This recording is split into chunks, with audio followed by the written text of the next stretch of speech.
We are back and well rested after a week off. Mitch, Maley for Brendan Ragan. And it's good to be back in the studio, huh, pal? It sure is. Well rested, bright-eyed, and bushy-tailed. I don't know if I'd go well rested. I've been working nonstop. You're a busy man. I am. And I hope at some point I'll sleep when I'm dead, like Warren Zevon said.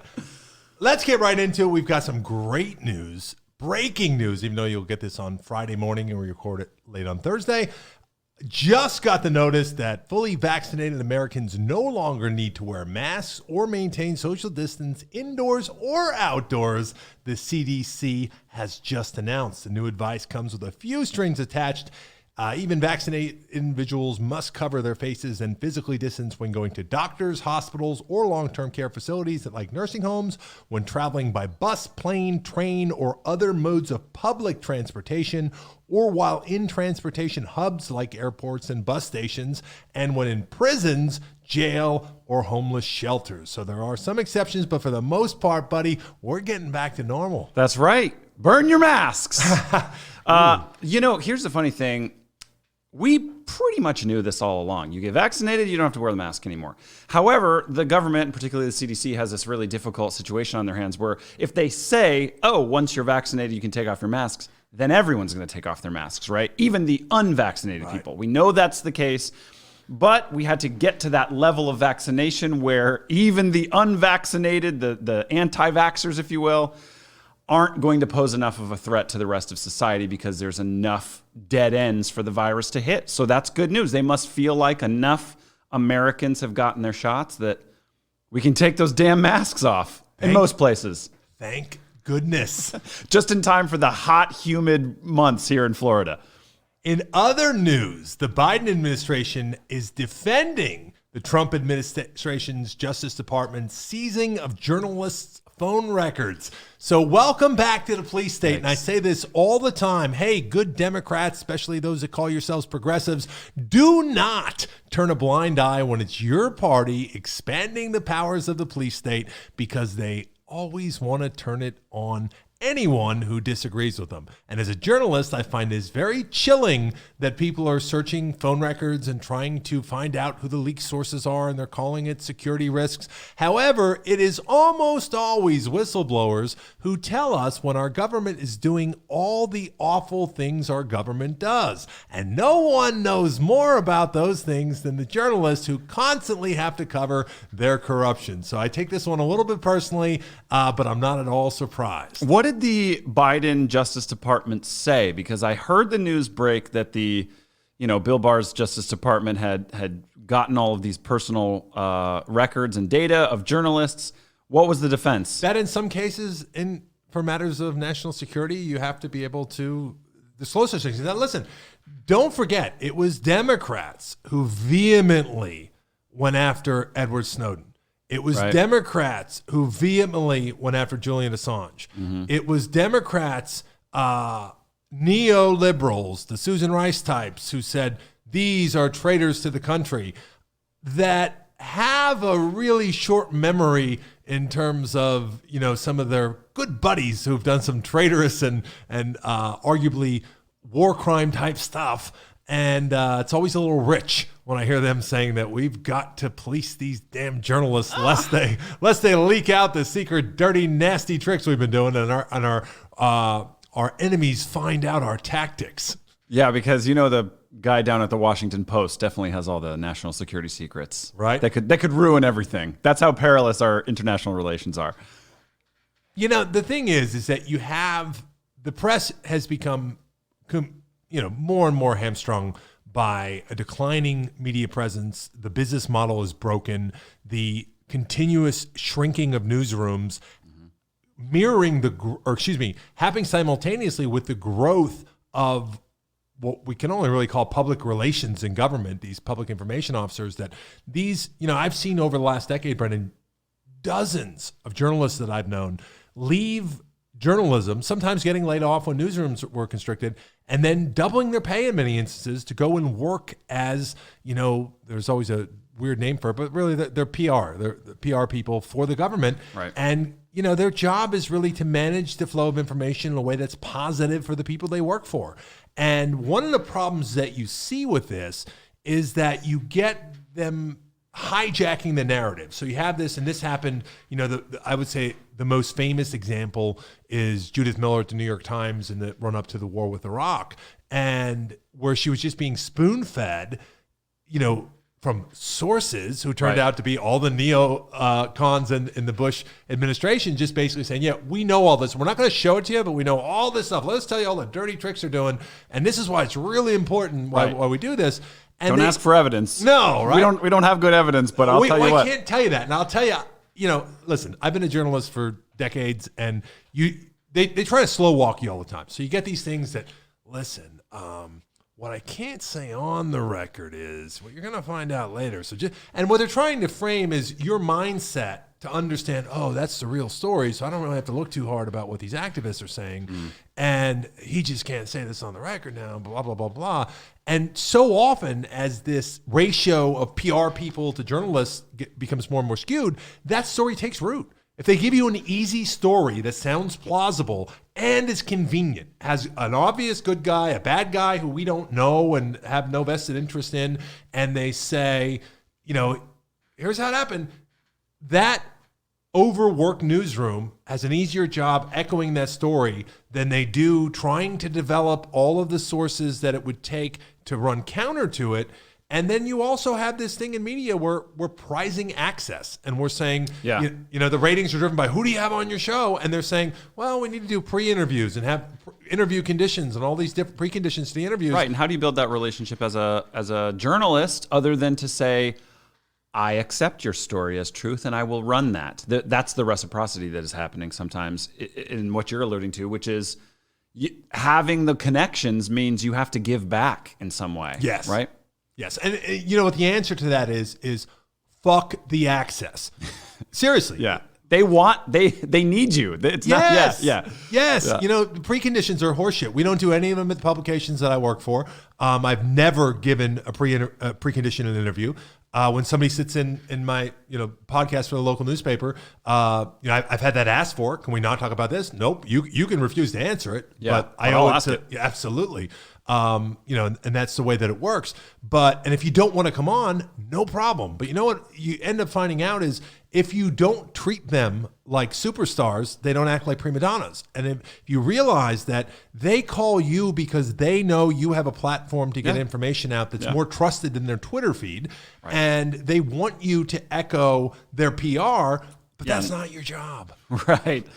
Side question, talking about journalism in general, because you're a journalist and this is something I'm curious about, because the industry, you're right, the business model is broken. People aren't ordering newspapers at the rate they are, and the online model is tough because you have advertisers and clicks and all of that. Do you feel like the Substacks and the Mediums of the world is going to change the industry radically in order to give rise, because so many people can self-publish now. You don't need to be a part of a giant newspaper to have a legitimate voice. So many journalists are just starting to say, I write and only on my site, and I can deliver it to you all the time in this Substack subscription or whatever. Do you think those things are going to change the industry? To some degree. I know that some of the institutions are freaking out, like New York Times is freaking out about Substack, but I don't see that. Now, I'll give you an example. I did a story years ago with a guy that did the A&R for Columbia Records, and we talked about the threat of YouTube and bands. Like when I interviewed him, it was the week that 9 Inch Nails was the first band to ever say, we're going to put an album up on our website, pay whatever you want for it. And they made like $900,000 the first week. And everyone's like, oh, wow, they're taking ownership. So that week I interviewed this guy, and he basically said, that's great if you forget about the fact that a record company invested millions of dollars into 9 Inch Nails albums before they were a household name in their genre.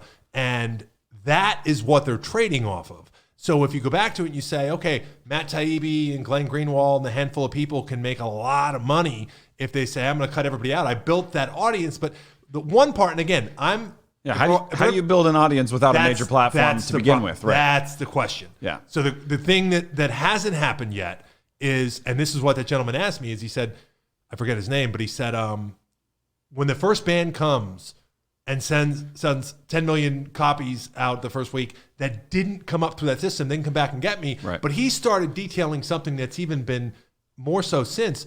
look at the top earning bands of the last 10 years. Look at the annual list every year. They're all bands from the 70s and 80s. It's the Rolling Stones, it's U2, it's Bruce Springsteen. And you have a couple big, like new big ones that slide in once in a while. And that echoes that idea that they used to build superstars. I was having an economic conversation with somebody recently, and you'll understand this from movies and theater, but we were just talking about boxing and why were boxing purses for fighters so much higher in the 90s, even not adjusted for inflation, than they are today. And we started this conversation where I just explained that it's the same across like kind of all mediums, where in the 90s, 80s and 90s represented the peak of how popular you could be, how famous you could be. The Michael Jackson famous. I always looked at Michael Jackson. That might be the most famous human out of entertainment ever. Like when he was at his peak, that was like all 7 continents. You could show that picture and somebody would know who that was. Yeah. And the reason for that is that by the 90s, technology had expanded, and we had 65 channels on every television. We had 24-hour programming. We didn't really have the internet in any kind of modern sense yet, in which it was driving stuff like this. But all of those systems meant, oh wow, you can see people much more and deeper into their life and everything, and get much more exposure than you ever could in the past, which is magazines. There's way too many people that are 1% famous now. Right, you got thousands and thousands of people who have some level of interest in fame. But to that same point, to that point there, did you see that documentary Fake Famous?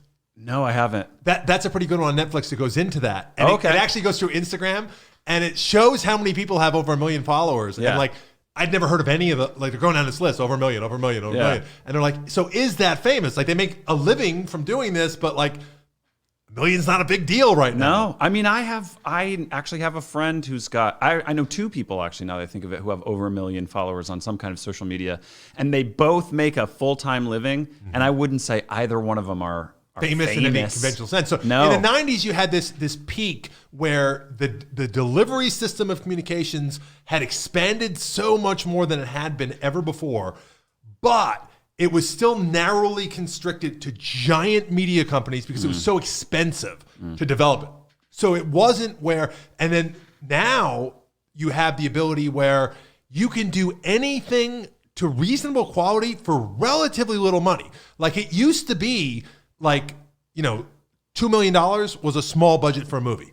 And then it was, hey, this guy just shot one on an iPhone and it won an award. You know what I mean? Like the amount in which technology has changed what you could do, like with a documentary, compared to what it used to take with a film production of a documentary, is it's almost inconceivable. Yeah. But like same thing with newspapers. Like when we publish tomorrow, a reporter puts something straight into a graphic user overlay system that writes the HTML, does everything that it used to take a team of 25 people. One person is doing that. Right, yeah. So that's changed the ability for somebody to create a platform that meets the quality control that a consumer will actually use. And then it's created this big thing where anybody can put anything out there. And there's so much out there without those gatekeepers saying, well, here's the 10 big things we're going to invest in this year, Yeah. And I think what we're seeing in the way that people consume news is this fracturing between trusting our institutions, like saying, all right, if you send me a link from something and it says New York Times on it, I immediately have a feeling about what that is. Like maybe it's more legitimate to me. Maybe I know that it's been more thoroughly vetted. Several pairs of eyeballs have been on it. So there's, like that means something to me. Then you have the branch where people are saying, writers mean something, like tell me who the byline is, because I've seen plenty of things come out of the New York Times opinion column that are garbage, or they're highly focused on things that I don't care about. And so suddenly now I'm thinking about the entire publication differently, and I want to identify people who I trust now. So yeah, I think you have a little bit of both. They might both coexist for several years, but I was just curious what you thought about I will be very interested to see if you develop a person who's as broadly read and trusted as, let's say, Glenn Greenwald. Without one of those, right? Without one of those, yeah. The rise of the influencer journalist, essentially. Someone who grows their own platform. He's an interesting story. Well, I'll go back to that. The closest that I've seen that come from has been awful.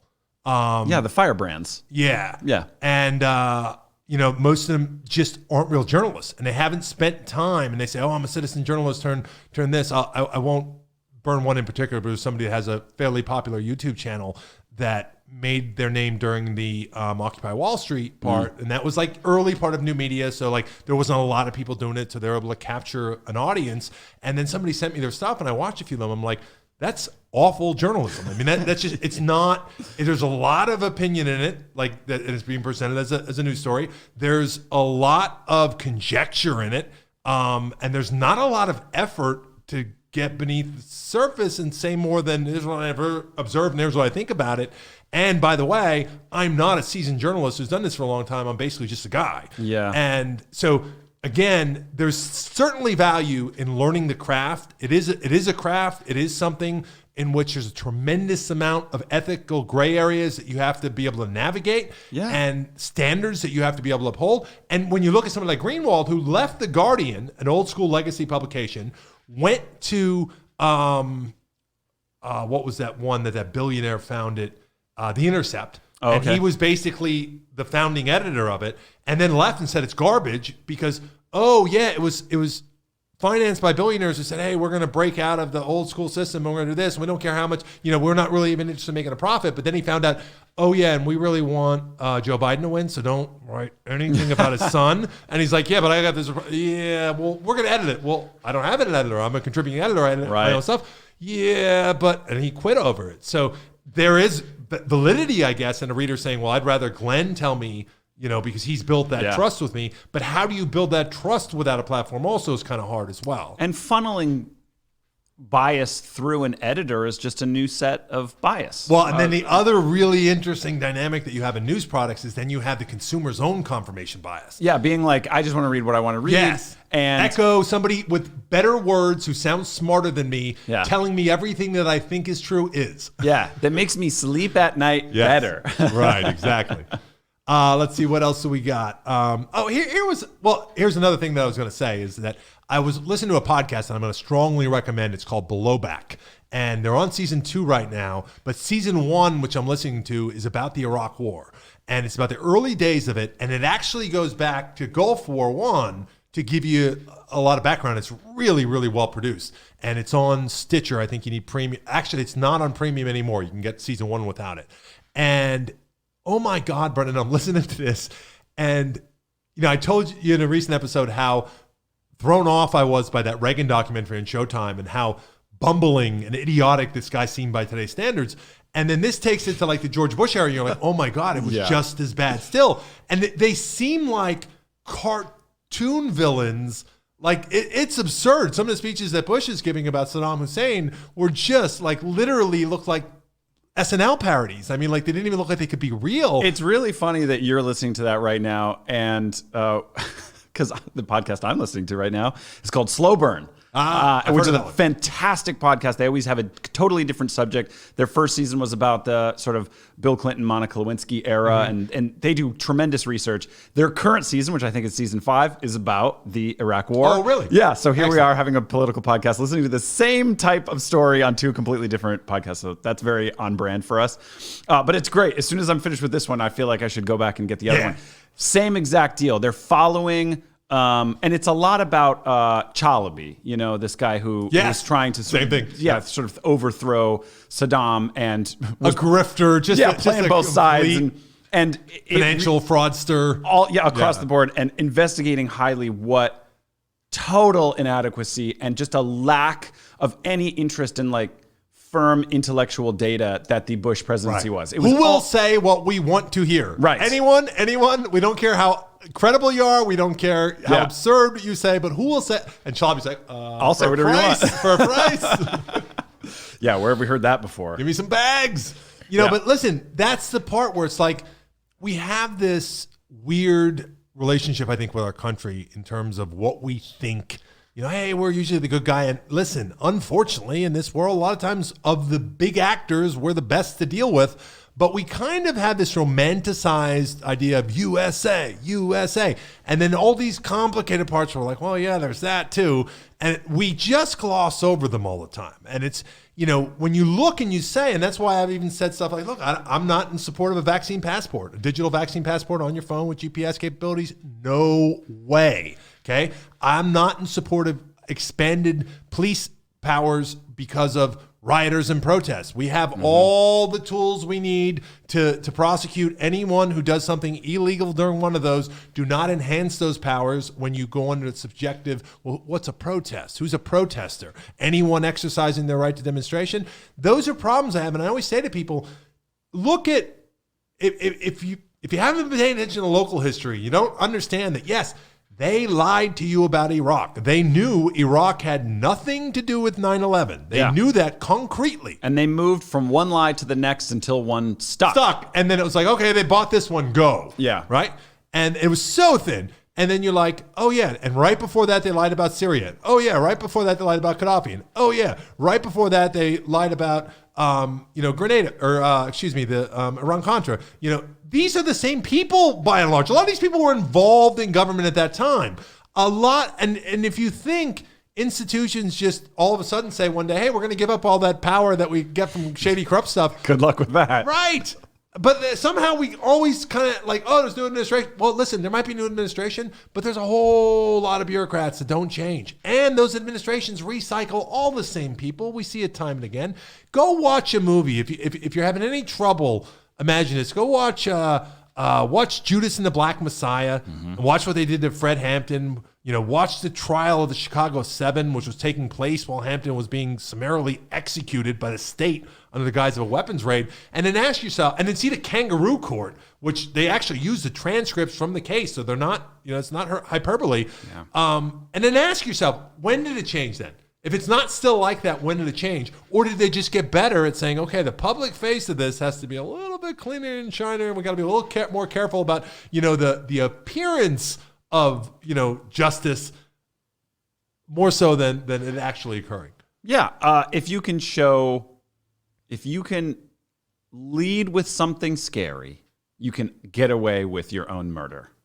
If you can show that someone is doing something potentially bad, whether it's the police state saying, hey, we're stopping terrorists. That's why we need that's why China needs all their citizens' data at all times so they can control information flowing and track the trends and all of that. Oh, because it's security. That's right. Yeah, right. It keeps people safe.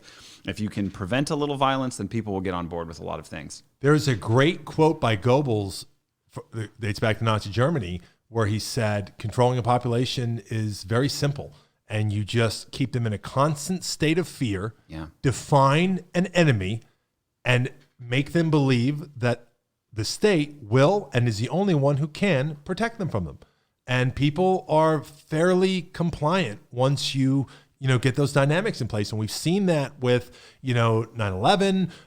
We saw that with, now we're seeing internal division, with it's Antifa, it's, Oh, that was Trump's entire brand. Yeah. Create an enemy to be scared of.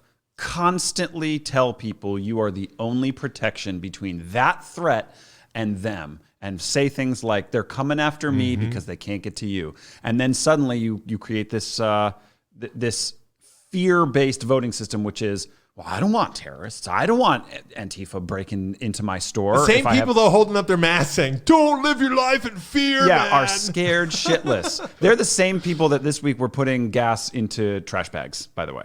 Yes. And creating a gas shortage. Wasn't that wonderful? My son is explaining it to adults this week and about the idea of, economics and how supply and demand actually works, and how, and basically made an analogy with a bank run and said, this is what's really happening. You're perpetuating the thing you're afraid of by acting on it. And if everybody acts on it, then it actually causes a crisis. Yeah. And then the person who does become the sucker in the end. And you say, but it's like, no, that was a self-fulfilling prophecy. I was the smart guy by not going out and doing that. Right. Right. Yeah. And then I'm the one who will get no toilet paper or gas. Right. Yeah, right. I'll get punished by the idiots. Thanks, everyone else.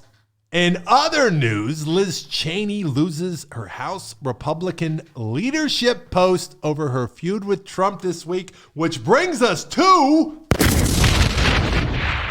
Brendan's bad take of the week. Kevin McCarthy, House Minority Leader, welcome back to the bad take of the week tribute. This week, it was a brief quote. It was a brief quote that probably one of our most innocent sounding quotes that has ever landed anyone on this segment. Kevin McCarthy said, this is hours after Liz Cheney lost her leadership position in the House. And by the way, let me just point out, they voted by voice. You want to talk about someone who's scared. Yeah. How about an entire caucus who doesn't want pen on paper saying who removed Liz Cheney from her leadership position? So they all just kind of sweep it under the rug. Hey, everybody in favor? Aye. Everyone against? Aye. Okay, that sounds, voices have it. All right, well, let's move on. So hours later, after they remove her by a voice vote, Kevin McCarthy gets in front of the cameras and someone asks him, why would you remove someone from a leadership position just because she challenged the big lie? Donald Trump has been lying and saying this election has been stolen, and she has been very outspoken against that. Why would you remove someone? And Kevin McCarthy says, I don't think anybody is questioning the legitimacy of the presidential election. Oh, really, Kevin? I think your entire house is. Then why remove Liz? Did you notice that when he said it, it was in a really high-pitched voice? And he rushed onto the next question, too. And I think that's because his balls are in a jar at Mar-a-Lago. I think here's the problem. And this is what he was trying to say. He almost said the quiet part out loud. We know the election wasn't stolen. We all kind of stopped talking about that. However, our only policy item right now as a GOP is voter suppression. We're dialing in on the voter security thing because we still have to kiss the boot of Donald Trump. And we can't go walking around saying that the election wasn't stolen because that's going to piss off Trump. By the way, who is now a blogger, talking about someone who's self-producing their own content now. Right. He From the Desk of Donald Trump is the new social media site that he created, which, as it turns out, is just a blog, and they're posting his daily ramblings there. But they knew that in Mr. Mar-a-Lago's blog, he was going to be real upset with anyone who agreed. And what's easier for the GOP right now is to privately acknowledge and even sometimes publicly acknowledge, yeah, the election wasn't stolen. However, you can't go talking about it. That was Liz Cheney's crime. She stood up to Donald Trump over and over and over again. And I think I even read some GOP said, listen, we're not upset about what she thinks. We're upset how often she's saying it and that she's like getting pictures of her shaking hands with Joe Biden. Like, it's just like the image of being antagonist is too much for them. They're desperate to hold their little tent together. And I think, Kevin McCarthy's trying to say, hey, we got a big tent. It's like, it's actually not that big because you don't have room for people like Liz Cheney in there. They don't have, because if they let too many people in who say the election wasn't stolen, let's just win on ideas in the next one, they're going to lose so much of their support that's forever tied to Donald Trump that they actually lose fewer supporters by kicking out like reasonable centrists like Liz Cheney. All right, but in their defense, do you really think it's a good idea or representative to have a woman who has an independent position on anything be in the leadership of the Republican Party? Yeah, probably not. It's kind of off-brand. It's very off-brand, which is even more funny that Elise Stefanik, however you say her name, is likely going to ascend to this position. She's the new rising star. And she made her name in the House by being an independent voice. Right. Like saying, hey, we don't need a border wall. The Muslim ban is crazy. Donald Trump is super what memories we have. She has so many, bomb quotes that we should be able to blow this up with. But now she is totally drinking the Kool-Aid. She has completely come around to say the election was stolen. Now she's saying all the right things. It's been remarkable how much she's shifted. But even someone like Elise Stefanik, she realizes that's the only way to get ahead in the GOP here's these days. All you have to do to be a GOP superstar. This is honest to God truth. You just need to go to Dennis Prager's PragerU, watch those little 5-minute videos, and then parrot the thing that old rich white men say. Mm-hmm. And then Republican conservative men will say, I like her. Now that's a woman with a good head on her shoulders. It'll make no sense, but they'll be hearing their own bad ideas back at them, and they love it.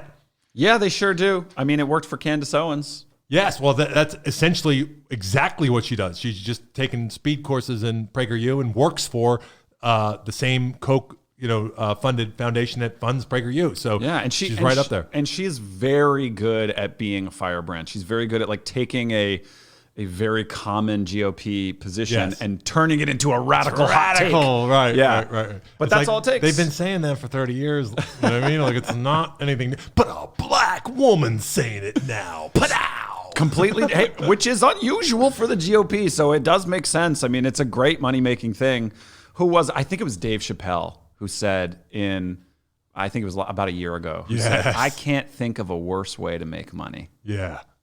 And, he's right. It's a grift, but it's a good one. And if you can live with yourself and you can sleep, there is a wide open lane for that type of thing in the GOP. They're desperate for that kind of voice. It's not really new. I've always said there's always been a place you go to Herman Cain, you go to Ben Carson. There's always been a place in the Republican Party for a black person who will tell white people that black people's problems are all of their own making. Yeah.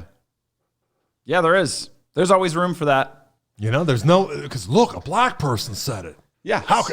You're going to call them racist? Yeah, exactly. And, it's a big enough country right now, and there's enough voices that you can really find just about any demographic supporting your opinion that you want to find. Well, yeah, especially when everybody realizes that now, just like we were talking earlier, the institutions are in place to become wealthy and famous by just being up there and doing that. You used to be able to be the kind of grifter and maybe get some public speaking engagements and a little crappy book or something comes out. But now you can be a millionaire by I'm sure Candace Owens is a millionaire, and I'm sure she has a very, very comfortable life that she wasn't living as a college dropout trying to start her own failed company that was pro-liberal issues at the time. So she found out, hey, if I jump over here, it's super easy. Market's not as saturated there.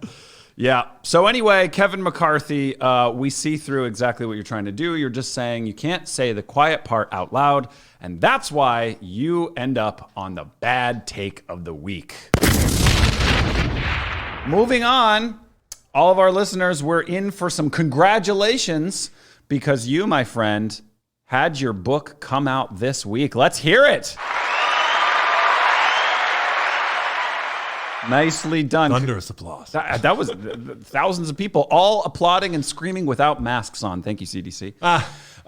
So your book, congratulations, my friend. It's called Burn, Black Wall Street, Burn. It is. And it is a piece of historical fiction. Why don't you tell us about the story that you wrote? So this is... It got a little bit of attention recently, thankfully. But this was, when I came across this whole story, I have to admit, even as a journalist and a pretty well-read guy, I didn't know about the Tulsa incident until about 5 years ago. Yeah. And I think it's only maybe about 2 or 3 years for me. Okay. And it had been called something else in my education and experience always, and perhaps some of our listeners will recognize this, it was always referred to as the Tulsa race riot. Yes. So you had this incident where, and I learned so much about this because when it first came out, I was embarrassed that, when I learned this, and I was like, how in the world could I not have known this? And then I find out almost nobody knows about this, even people who grew up in Oklahoma. And as I start to read some of the interviews and do some of the research, I start to become obsessed with it. It turns out there were people that grew up one generation later that in the city had no idea it happened because it was like this silent agreement that black and white people both had. We don't talk about that. Yeah. And, it was even at one point not allowed to be in textbooks. So you had this story and I learned a lot about Oklahoma. Oklahoma, I didn't realize, didn't achieve statehood till 1907. Wow. So it's that new of a state. And this happened in 1921. 1921. Yeah. So when you go to the history of Oklahoma, you have this place that was very, not real well regarded by American expansion. And what I mean by that is nobody really wanted to homestead in Oklahoma. It had very rocky, poor soil that wouldn't give up many crops, very hard scrabble life. And at the turn of the 20th century, it was populated mostly by Indians, largely Cherokees who had been pushed westward on the Trail of Tears, and a lot of freed black slaves and some, early born free African Americans. And 1905, historic time, the largest oil deposit in U.S. history is discovered outside Tulsa. It's called the Ida Glen Pool, and it's comparable to one of the 4 giant, what they call elephant fields in Saudi Arabia. It's just a massive, massive oil deposit. And the thing was, why we don't hear about it anymore, is that, so by 1920, Oklahoma was producing more oil than any city in the world. Okay. This site was more than any site in the world. And it was very, very close to the surface. Which made it much, much more pure. So it was extremely easy to extract and super close to being already refined. So they were able to get the oil out and drain that field in faster time than any like other, what they call elephant field in the industry's history. So for a period, Tulsa was what Saudi Arabia is today. So of course that creates an enormous amount of immediate wealth, and the white people pour in and they achieve statehood 2 years, which is incredibly fast, especially then after they make this discovery. And they go and make it the single most segregated place in the country. It was the only place in the United States where phone booths were white only. Wow. So you had this weird thing where they created all these laws where they segregated, and in the city proper, you couldn't live there if you were black unless you were in servants' quarters. And they were all in this financial boon, so they wanted the trappings of luxury, and they wanted to have house servants. African Americans were cheaper than Western European servants that would come over from Poland, Germany, various places. And they still, to quote someone, they still had a more servile attitude toward whites. So they liked that they were still more deferential at that time, fairly close to the end of slavery.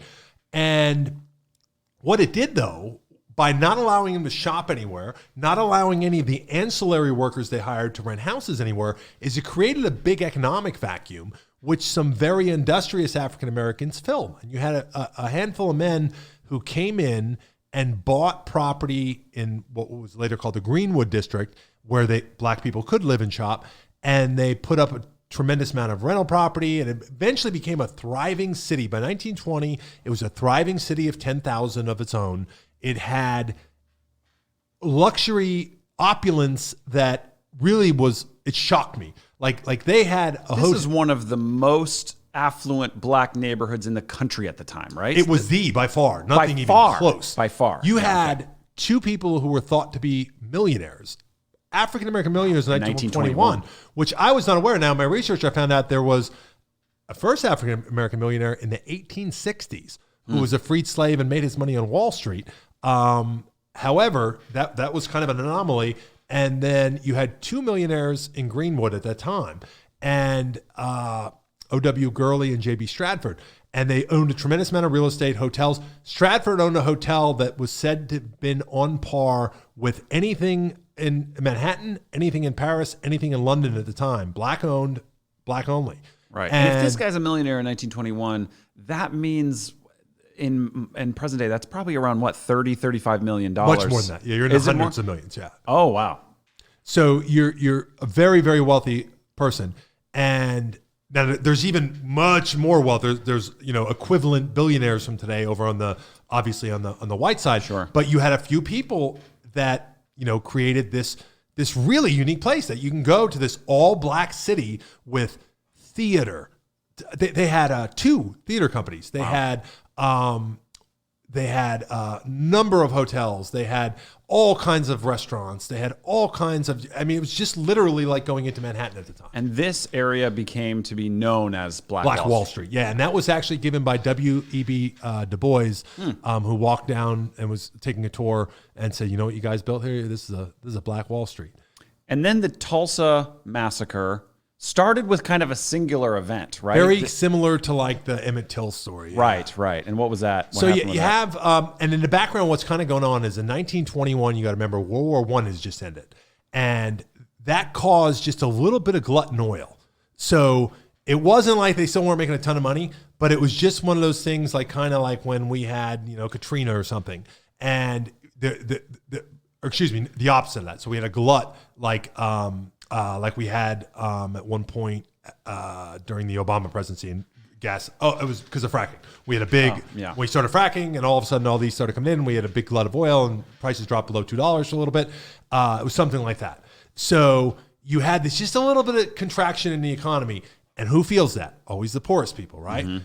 Now, in the background also, you had all the World War I vets returning. You got to remember, warfare, World War II, but in particularly in World War I, was much more human intensive.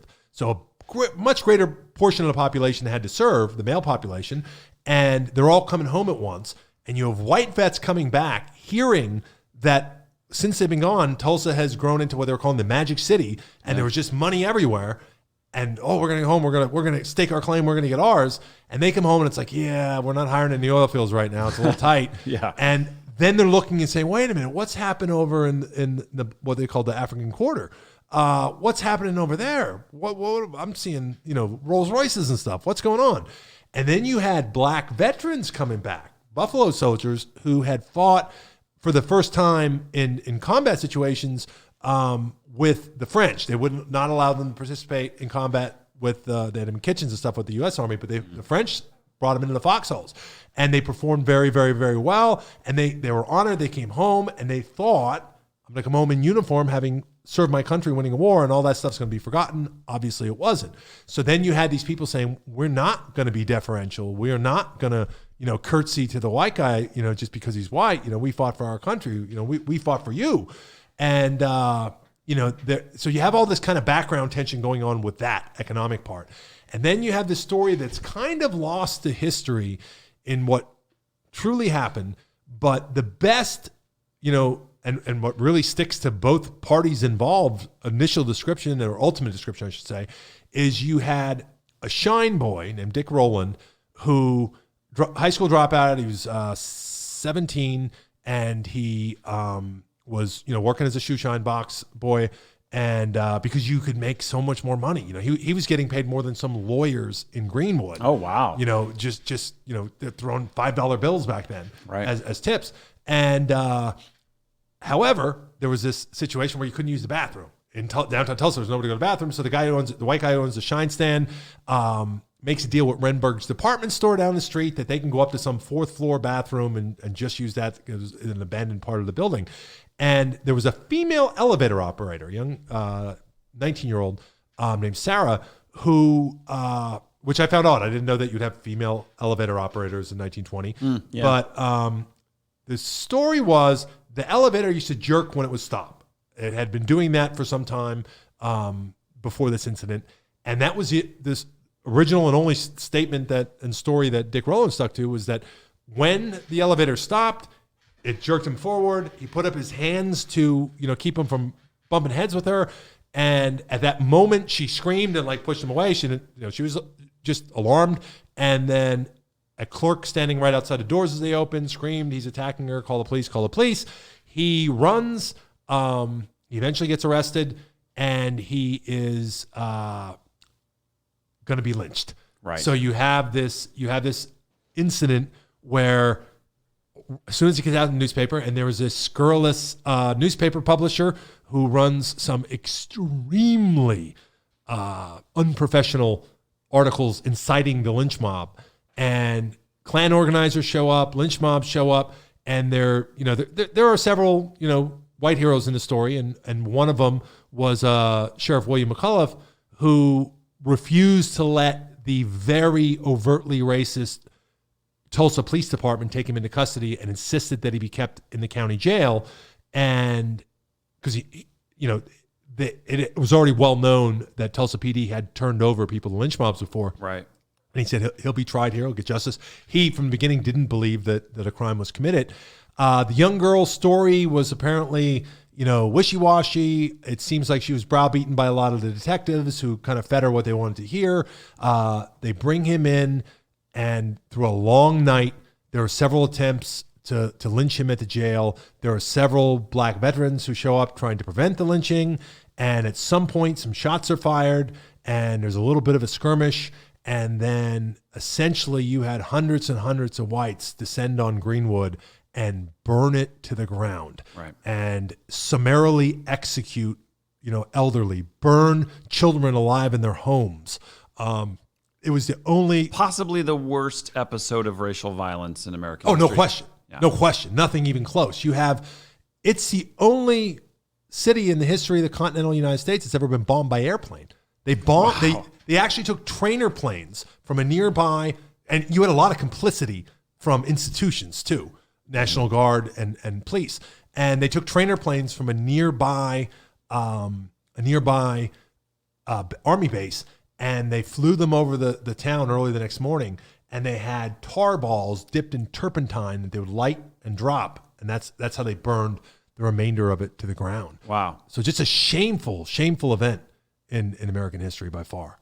So thousands of people displaced, many people died. I Yeah, think we have no idea. tens of thousands injured, something. Yeah, we have no idea what the death count will ever be. We'll never have any idea on that. The official at one point was, in the beginning, it was something absurd, like dozens. Some point they kind of settled the state commission in the 90s on like 300. It was probably closer to 1,000 out of 10,000 that were killed, and because there's accounts of them being buried, by a steam shovel in an open field. There's accounts of bodies being dumped like cords of wood off a barge into the Arkansas River. We'll never ever know because of the lack of documentation. But that's what. So a lot of people ask me the question: what is historical fiction? Did you Right. Is this a made up story or something like that? And the answer is no. What you're really doing is, and I should say it's a broad field because a lot of times you're just making up a fictional story in a historical context. So Right. it might be like a whole cloth, like this, an example of historical fiction might be like some made up general who didn't exist in the Civil War, Yeah. and like about him and his love affair or whatever. And you insert him in with other actual Civil War figures and Yeah. events and battles and stuff. But That's just a fiction Yeah. set in a well-known Right. history. What we have you done here? here is what I call it is a dramatized version of the history. So I equate it more to if someone goes to write a screenplay for actual historical events and they say, hey, this is all what's happened. Now we've got to write it into the parts. Yes, you have to take liberties in terms of if you're going to dramatize it, you are, different from a nonfiction book where you just explain it in first person. You are taking liberties with conversations that we can't possibly know they happened. So, Right. we know the events that happened, but we can't say who, what actually was said by whom. So the main players in your book are the main players in the history. Absolutely. And the degree, I will never, ever work in this genre again because bet it it's was hard. just too hard. Yeah. And I'll be a little more specific about that. It was too similar to my journalism work.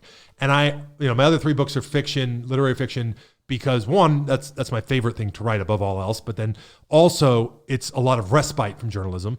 It's not all research and the academic parts of it. It's more the creative part. But with here, the This amount is of like heightened research. This is even more research. the tedium that went into it because so little existed. Yeah. So there were a couple good nonfiction books that were out there, and I do give nods to them, the acknowledgments. But I had to do things like I had to read a lot of transcripts from insurance cases. Wow. Where people were filing property insurance claims. The Redfern case was a really big one that had a lot of depositions in it. There was an initial commissioned by the governor that took a lot of depositions, and I read those. There were a lot of unpublished memoirs that I read. There were some biographies, published and unpublished, that I read.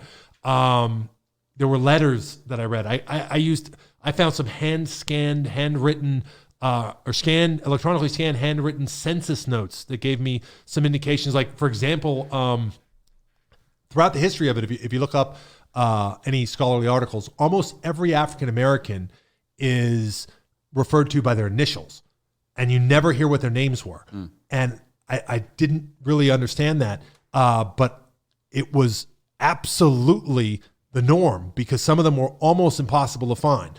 And it took me a long time, and I think I'm the only, any kind of major publication that has included this. But one of the sort of a villain on the black side who sort of became a traitor at the end was O.W. Gurley, one of the millionaires, and he was only ever referred to in every document as O.W. Gurley. And I finally found out his name was Otto, so I was very proud of that. Huh.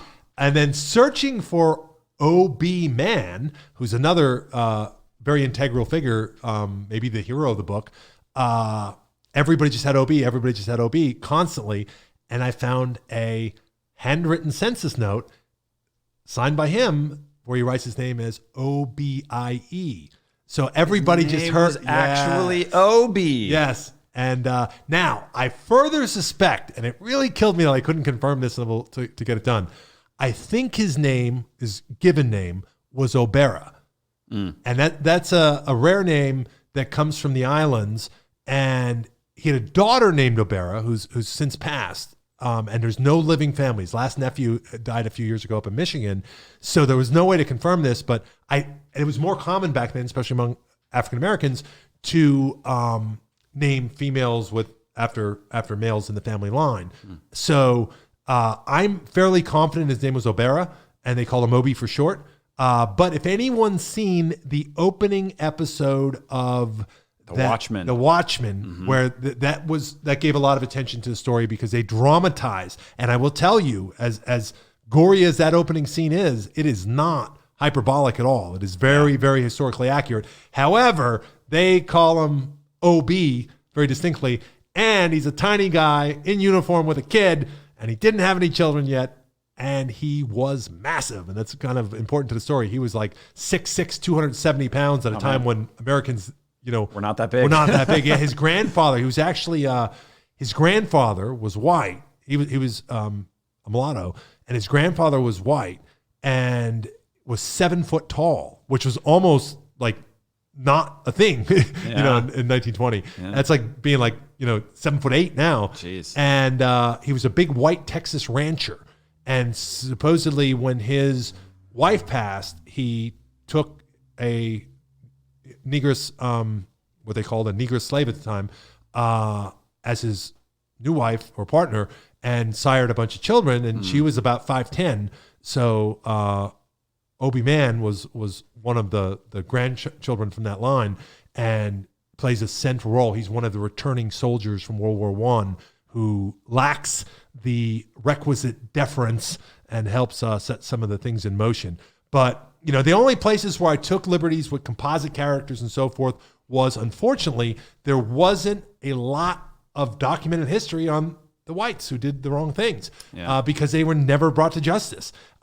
Of all the arrests that were ever made from the initial commission, they were all black. Not a single white person was even arrested. Goodness. Except for a bootlegger. I'm sorry. There were a couple of bootleggers that were arrested. Criminals. Sure. Criminal element. They used it as an opportunity to clean some of them up. But there was nobody actually held accountable for the crimes committed in those atrocities. And the absolute massacre. It's an important piece of American history. I'm super glad you wrote this about it, because it seems like you could learn something, pick up a story along the way. Seems like a really fascinating method to bring this piece of history to life. I have just one question left. Where's my copy? Coming, buddy. You can get it. Anybody can order it on Amazon.com. Again, it's Burn Black Wall Street Burn by Dennis Mitch Maley. And listen, we'll close with it really, it's put me, and obviously I just did a 3-part series on Lincoln Memorial Academy, a community school that had been wrongly retaken by a district that was primarily serving black students and brown students, that has historical legacy because it used to be the black school in Manatee County here in Florida before it was desegregated. The first class of integrated school in Manatee County graduated in 1970. That's how late we were. Whoa. And I was covering a school board meeting Tuesday, Brendan, and it gave me an opportunity to witness some really interesting things. One of them was there was an item related to Lincoln there, and you had that same onslaught of parents and community members showing up again saying, give us justice, do the right thing.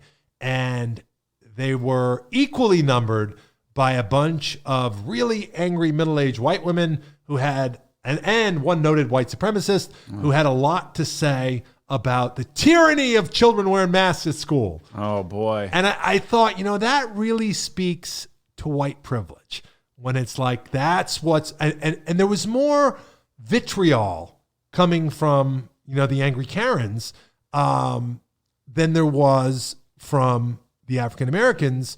There was, and it really just kind of capsulized it for me that that's a white privilege when you can get that angry about your kid having to wear a mask during a pandemic, and they're saying, hey, don't steal my kid's school. Yeah, well, when you've never been oppressed, inconvenience feels like oppression. And there was also an item that talked about a curriculum item on diversity and inclusion.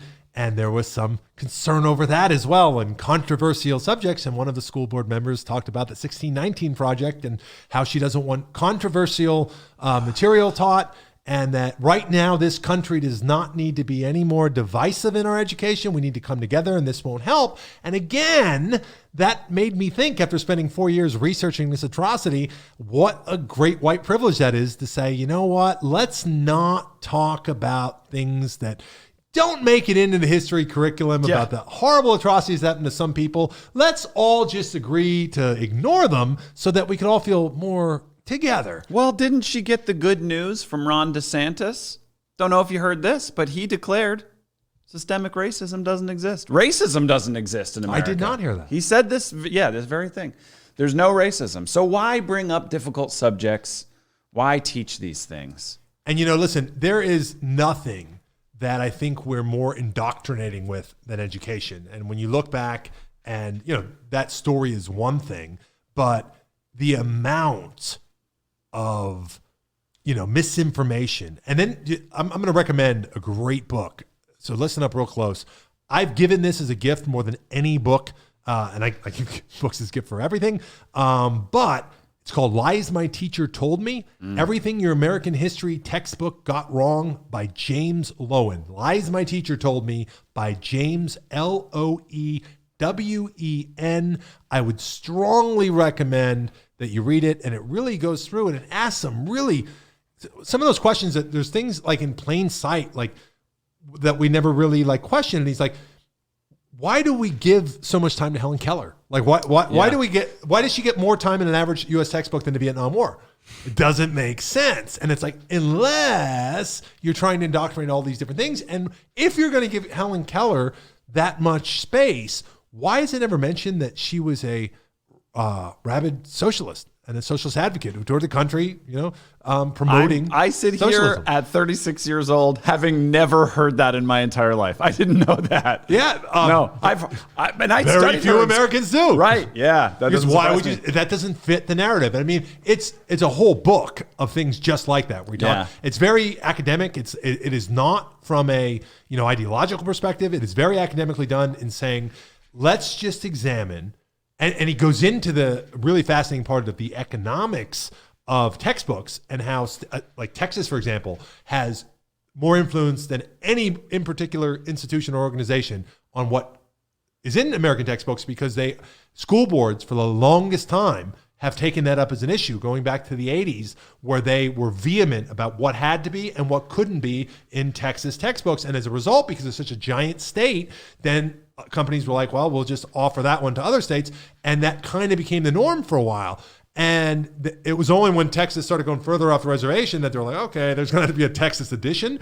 But you have this, part where he goes through and he says, let's look at what the average amount of paragraphs, words, spacing is for each of these subjects, and then ask yourself, where does that fit into the scope of American history? Yeah. And boy, that seems weird. Why do we only have a little time? Like my son is graduating from a so-called elite institution, one of the top private schools in Florida. He's on scholarship. I didn't pay to get out of the public system.